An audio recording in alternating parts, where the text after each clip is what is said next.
तुम भूल गई कि पिताजी के गुजर जाने के बाद एक बार माँ ने जब तीर्थ यात्रा पर जाने के लिए कहा था अपनी सहेलियों के साथ, तब तुमने कितना बखेड़ा किया था। और घर का माहौल खराब ना हो इसलिए मैंने भी माँ को जाने से मना कर दिया था।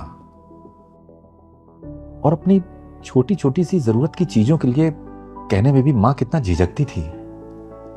और मैं इस डर से तुमसे कुछ नहीं कहता था कि तुम्हें कुछ बोलूंगा तो मेरा घर भी उजड़ सकता है।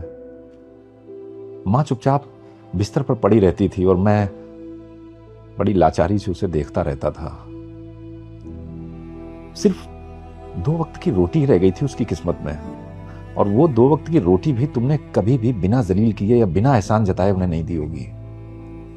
और उस वक्त ये सब करके तुम कितनी खुश थी कि मेरे घर में मेरी चलती है। और जब ये सब करके तुम उस समय खुश थी तो फिर आज बहू को क्यों दोष दे रही हो?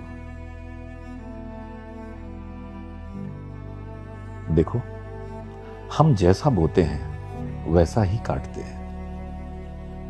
वक्त एक बार घूमकर फिर से हमारे पास जरूर आता है, लेकिन उस लौट कर आए हुए वक्त में हम पहले के किए हुए कर्मों के परिणामों को बदल नहीं सकते हैं।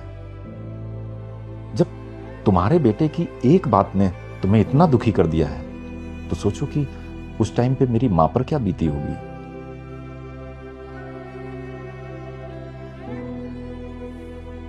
हम जब किसी को कड़वी यादें देते हैं तो उसके अनुभव के लिए खुद को तैयार रखना चाहिए, क्योंकि हम जो कर रहे हैं हमारे कर्म लौटकर हमारे पास जरूर आते हैं।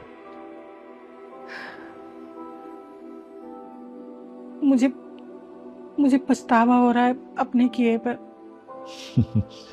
लेकिन अब इस पछतावे से कोई फायदा नहीं, क्योंकि अब तो तुम चाह कर भी उनसे माफी भी नहीं मांग सकती।